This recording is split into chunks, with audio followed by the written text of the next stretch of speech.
Okay, now we're here in 11k, and the screen is going to be temporarily smaller because I want to show you something you've seen before but I haven't focused on. You'll notice that here's a 28 and here's a 28. Okay, and then 56 of course is two 28s. We had started talking about this before where you have a 21 and here's another 21. These, when the counts are the same, they're bookends. There's a term for this in Greek, but they don't refer to the meter, they just refer to the textual construct. It's called chiasmus. C-H-I-A-S-M-U-S. You can look that up on the internet. The structure of a chiasmus is a series of statements that basically come full circle back to the first statement in the set. Alright? And that's what this meter also works to do. Is that everything, this is like its own little paragraph from Ine Gemas all the way through Jesu Christu. Okay, that's a paragraph that's got its own idea in it that brings it full circle. Okay, and the full circle, for example, here with the 21s is we are pronounced blemish free. Then the other end of that same idea is we are sons. Okay, and we spent a lot of time in 11J and I about this heirship thing, the adoptive emperors during this time. So Paul is taking the whole period from Nero's death, okay, which includes ultimately Vespasian in the year of the four emperors, through to the time of Nerva, Trajan, and specifically Trajan at this point, and blocking it off into a conceptual period. I mean, it's a concept in the text, which is the inherent meaning of chiasmus. It's a concept in the text, which is really the inherent meaning of the meter blocking. See, he's blocking the meter like this. Okay? And all of that is tied to the idea of temple building, which 21 represents. So you look at this and you say, okay, how do I interpret this passage? This is why the meter is so important in hermeneutics. You say, well, how is temple building? Because that's the number Paul's using for the thematic number is 21, temple building. And he's blocking this whole period off to tell you it's temple building. Well, that tells you something about the history and the times as we've gone through. It's also telling you something about the idea that temple building is based on. Temple building is based on our future and our being sons adopted into Christ. That's why we're being built into a temple. And, it might sound to you like, well, yeah, I already knew that. But in a way, you don't know that. You only know that because you've known that all the time. If you didn't have this clause here, you might think like the pagans do, that the temple is just this building that the God lives in. Okay, which was never the story with Israel. That was where God met you. And on your ground, on your turf. That was what the temple always meant. Okay, that it was representing God to come and meet you, God to come and be with you, not just sitting in some gaudy house with a lot of gold and silver in it. All right, to make you sons, to be with you, you and me and you. That's what Christ prayed in John 17. So it does matter to understand that this is what temple building is for. The temple is you, not what you do. The temple is you, not some set of buildings or some set of activities that you gawk at. Alright? And he's picking the time of the adoptive emperors to disclose this information. And I mean, you know, it's already been in the Old Testament, but this is new. Diocletian, right at the time of the adoptive emperors. That's new. And it's temple building, and the temple is you. And that really matters in the Roman context, because in Roman times, everybody was always impressed by outer things. So the rich people, you know, tried to outdo each other, the bad ones among them. There were always, you know, good rich people and bad rich people, good poor people, bad poor people. And the bad ones were trying to outdo each other by saying who built the best baths, who built the nicest temple, who built the best road, blah, blah, blah, blah, blah, so they could be all proud of themselves. Okay?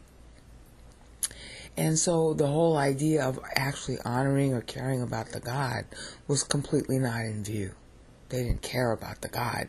They cared about how impressive they were in the eyes of other people. That was their temple building. And they were building and building and building. The Romans were crazy about building like the Egyptians were, in order to, you know, demonstrate how important they were. Okay, it was all ego. Alright, but see, the sonship here and the temple building here are the people. And that's what he's marking off here by making a paragraph that begins here and ends here. Now, that's a tradition of rhetorical style in the Bible. And just to give you a quick view of it, okay, this is a map of Daniel's prayer. Okay, this, if you haven't seen my Daniel pieces lately, I've made extensive changes to them so that it's easier to read Daniel's prayer, especially if you don't read Hebrew, and see this. You know, here's the prayer in Daniel 9. I've sort of cleaned it up so it's easier to look at. Okay, and you see it's got all these little yellow marks. Okay, well, I mapped those now here. Okay, and you see this right there? That's a 49. That's a 49. That's the same thing we were just looking at in Paul with respect to the 21s. Daniel's making a paragraph that starts in verse 4 and ends in Daniel 9:13, which is the end of his chronology of the kings. See, what Daniel does, he's so clever. He uses the word kings here in Daniel 9:5, and that's because this is the year where he's starting with David. He started, I'm sorry, that's not it. It's right here, with David. He starts mentioning kings in verse 6, rather. Okay? And the minute he does, he's really, what he's thinking is he's thinking about the kings, the whole litany of the kings, the story of the kings, starting with David. And David's the only guy in the entire roster whose actual ruling period is a separate verse. Everybody else is lumped with everybody else, which is to say that they were, you know, not good enough to deserve their own verse. Okay, it's really clever. But you see, amidst all that, he's got a paragraph that begins at his opening line of his prayer, which is his date line telling you when he prays. But it also has a bookend it right here at verse 13, where he stops. He's stopping to, he's got two different time tracks he's operating on. This is a very complicated prayer. On one time track, he's stopping to the point where Manasseh is captured by the king of Assyria, and then he's returned because he repented to God. And then on his other time track, he's back to where the time when he prays. So see, this 49 here and this 49 here is a full circle. And that's Daniel's full circle. He's back to 538 BC when he prays, just like here on his second time track that he's operating on. And no wonder this guy ran Babylon. I mean, this is a very complicated genius prayer. You know, him and Paul could have run the whole world together. All right, so you got 49 here, and you got 49 here bookending. You know, and everything in between the bookends is a unified idea. In this particular case, with Daniel, everything in here is the story of the kings from David forward. You know, this is his preamble about why he's praying and how guilty Israel is near or far. And then this is the kings. And you can't see it from the text because he's using generic text.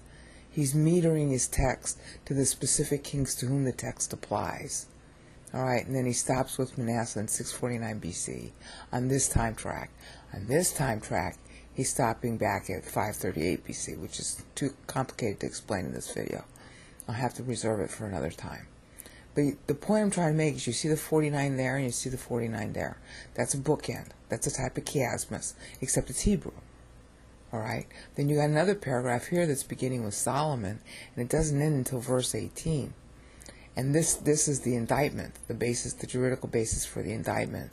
And he's using what went wrong from Solomon forward, okay, as the basis for his closing argument that for God's own namesake he should restore temple and people. That's what verse 9:18 is all about. Okay. And then we have a third subparagraph right in here. These are the back-to-back. This is Israel's really bad time when Isaiah came to the fore. Between Joash, when Joash went bad. The kings had good periods and bad periods. And this is when Joash started to go really bad. And then Azariah had a good period, and then he went bad when he, tried to offer inside the temple. And Isaiah starts here, and that picks up through the birth of Manasseh. This is the pivotal period that caused Israel's temple to go down. Okay? So that's why Daniel bookends it with 258s. 56 means the number of days between Passover and Pentecost. 57 means the number of days including either Passover or Pentecost. 58 means, hi, you missed the holiday, honey. You're late. Okay, too late. It's too late. And that's exactly what God says in 2 Kings 21, 2 Kings 23, 2 Kings 24. It's too late, even though Manasseh changed his mind and repented. See, Manasseh repented. But it's too late to stop the temple from going down. And that's vote short, that's 49, that's where Daniel closes, because that's the juridical reason for Daniel being taken captive. You got that? Isn't this cute? And then we got another subparagraph here, 42 and 42. Okay? And there's a whole bunch of meaning in there. But, I don't want to get too far afield. I just want you to notice that this bookending, all right, that's the 42 paragraph, that's the 69 paragraph, and 69 means vote short. 42 means generation building. 49 means vote so short that Israel goes into diaspora. Okay? In other words, chiasmus is a Hebrew idea too, and they use meter to mark out the bookends. Do you know how important that is to interpretation? How many arguments we all have about the Bible that could be resolved if we did more homework? Because nobody in Christendom knows about this. They don't know that these bookends are used.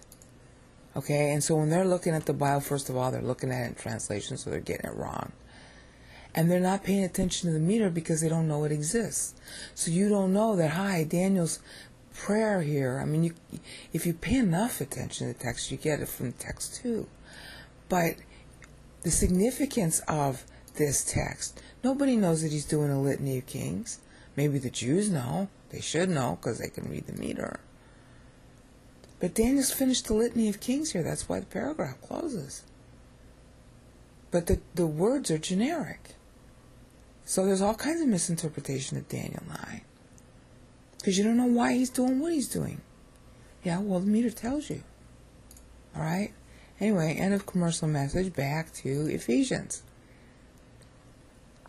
And I could have shown you Moses. I'm sorry. I should have shown you that it goes all the way back to Moses. Moses does the same thing. See, here's Moses bookending. All right? Here's the 35 in verse 10. Here's the 35 in verse 17. Everything between the two 35s is a statement he's trying to make. And ensconced within them is something else. Like this is Noah's testimony from verse 9 to verse 11. That's Noah. Okay? By bookending the last part of what Noah says here, okay, which is who knows your anger, okay? Your respect and your wrath are equally as high. In other words, God respects his righteousness, so his wrath is in response to it. Okay, he's booking that, Moses is booking that into a separate paragraph. And yet it's its own paragraph here. Nested paragraphs. Well, that's what Paul's doing. Okay? Now, why did I introduce this video that way and probably confuse you? Because we're entering into what's considered by scholars the golden age of Rome.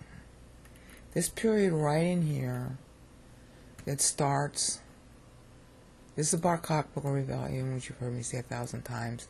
This is the time of Hadrian. Hadrian ends up dying right here. Heis, my bad American accent, Echaritosen. Echaritosen. In better Greek. I do good with the S's.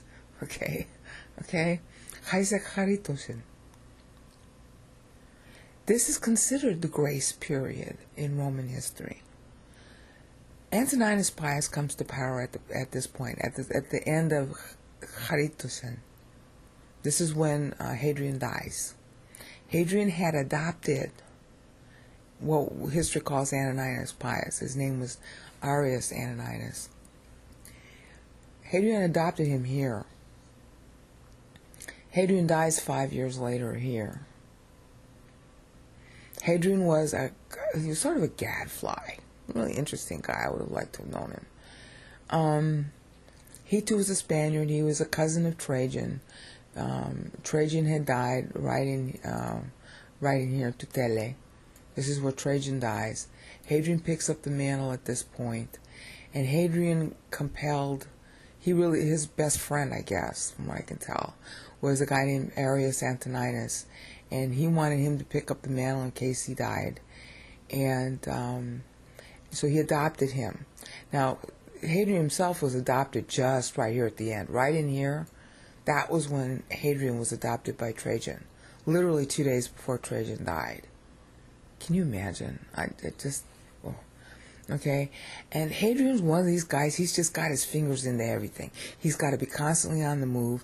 Everything interests him. He's good at everything. And you get fat-headed when you're like that. Okay? He was into the boys, he was into the girls, he was into wine, he was into travel, he was into music, song, he was into math, he was into everything. He was good at everything, he was into everything, and he was full of himself as a result, which, you can understand why that would happen. Because he really was superior to people. And that made him restless, that made him nervous, so he was constantly on the move. He was like Alexander. He was a sort of a mix between Alexander and Augustus, but he didn't have the constancy of character that they did. He was kind of, I don't know how to explain him.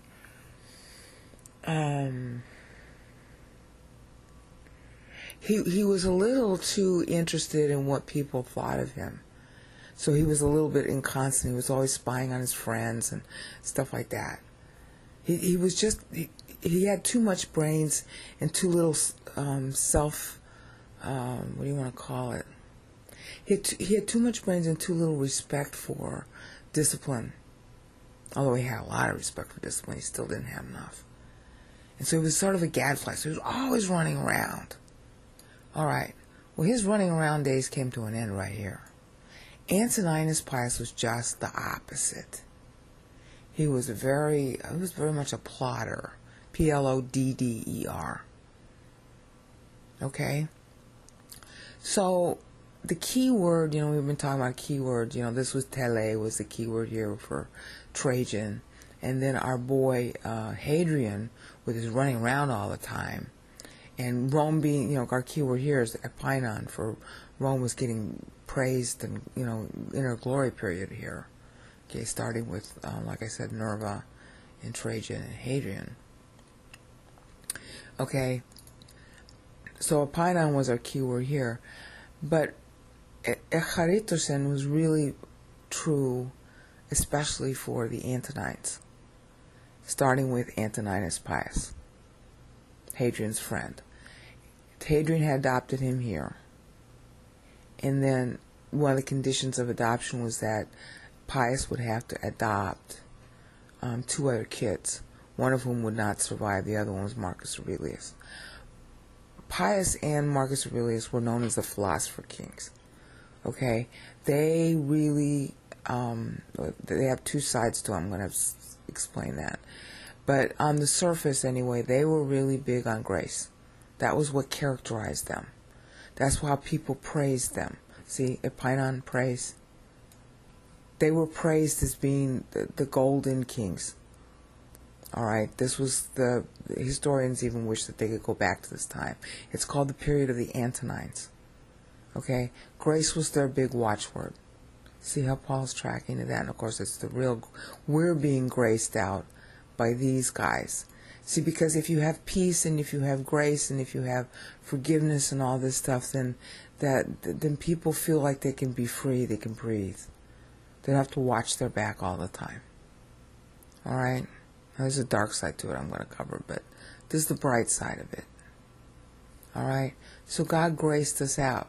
Now, that's really important in this context because this was the Bar Kokhba rebellion.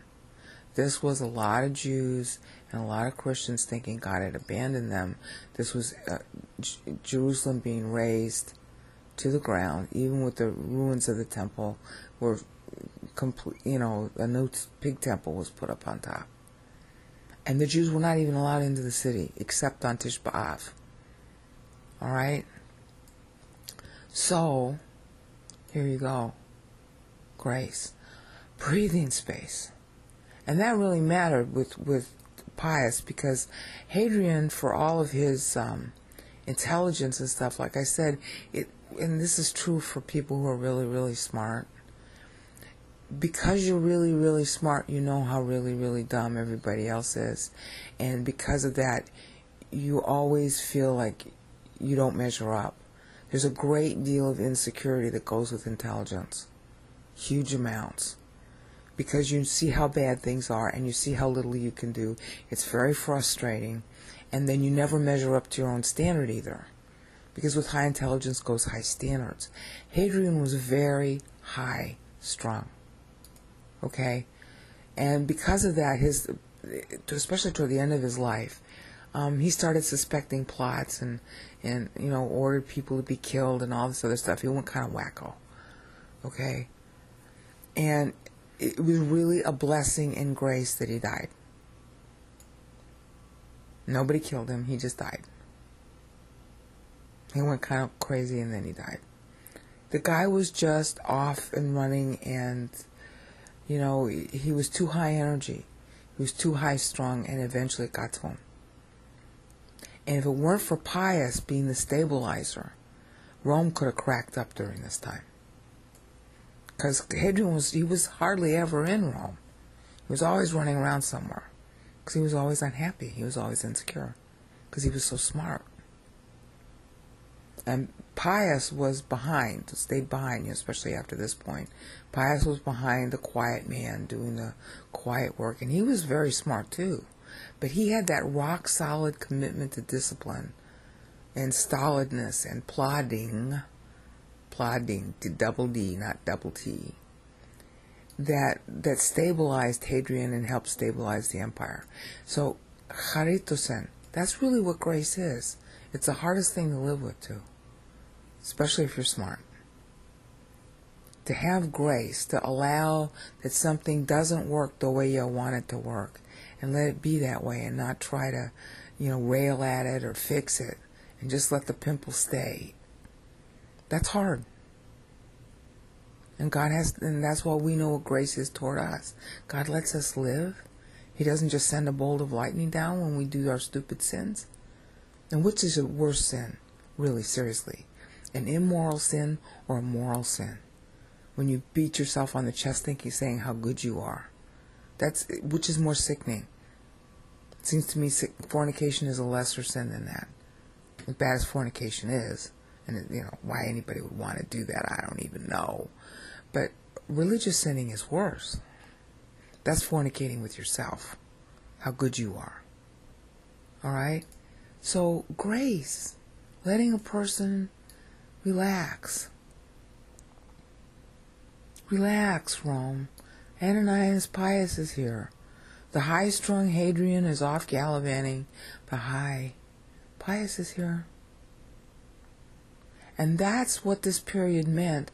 And Paul is signifying that really awesomely by putting a 28 here as a set of bookends. Okay? He's doing more than that, but I'm trying to cover one thing at a time. I mean, Paul is sitting between two Praetorian guards, and he's just rattling this off the top of his head. And somebody's writing it down. That's how Ephesians got written. Paul's under house arrest, okay, in Rome, waiting for his first trial before Nero, okay? And he just rattles this off. I saw tone. My accent's bad and it's very early in the morning. I gotta keep my voice down. I saw ton karate eudokian. This is the first eudokian anaphora, which I'll have to get into in later videos because it's way too sophisticated to cover now. Okay? That's a paragraph of 28, which I've explained what 28 meant. Okay, vote short, generation, and here's the other generation. See, this is the 5th generation going into diaspora. Okay? This is 6th generation. And the 14 is the nexus between, using the bad time to turn everything around in history, which is exactly what happens here. So our keyword here is echaritosen. Ananias Pius, this stable, quiet guy at home in Rome, while Hadrian's off having his fantasies. Hadrian was a good guy. He was too high-strung. All right? There's an interesting biography that's a sort of fictionalized biography of Hadrian by somebody named Yourcenar, Yourcenar, who took all the historical documents on Hadrian and tried to compile memoirs of Hadrian, because we don't have the actual memoirs. Okay, so you might want to go get that. He was very much like Julius Caesar in his own way, but he didn't have the depth of character that Caesar had. Anyway, so this is Pius stabilizing the empire. Graced us out within the beloved. Okay? And it characterizes his whole time, and God kept him in power until 160. Alright, so this is 157 year. So, dia tu. This is when Pius dies. At this point, Marcus Aurelius takes over, and he lasts until 180. Katatoplutas. Now, during that time, his actual son, a very bad guy, Commodus, okay, Aurelius makes Commodus co-emperor 177. Okay, so when Aurelius dies, maybe at the hands of Commodus, in 180, which is Katatoplutas, again with my bad American accent, this begins a very, very dark period in history, which I'll cover in a minute. But you got it now, that the key word here for Pius is echaritosen. Okay, graced us out in the beloved, and you'll notice that he then goes into our asset paragraphs, which I'll have to cover in later videos. It's already covered in the document. You can read about it. Okay? That's all about assets. That's all about wealth. Okay? See, if you're an heir, like the emperor is now an heir, the son of Rome, okay, then wealth is something you ought to be talking about. And that's exactly what Paul is talking about. Alright? And again, I write about this in the document at length. This document here, Ephesians 1 REPARSED, has got a lot of material on what this means. Okay, but we're going through the keywords. Echaritosen characterizes Ananias Pius. He lasts until dia tu. Okay? Dia tu. That's when he dies, and this is when Marcus Aurelius, the other philosopher king, picks up. And then he lasts until diatoplutas, katatoplutas. And that really characterizes their reign. Alright? They were persecuting Christians, however. But the persecution of the Christians was restricted This is what people don't understand. The persecution of the Christians and the Jews was pretty much restricted to Rome, because Rome was supposed to be the center of everything. And if you were out in the provinces, you had a lot easier, a lot more, how you want to call it, leeway about what you did and how you did it. They had this big thing about preserving the culture that was endemic to the region. And since the culture endemic to Rome was Roman culture,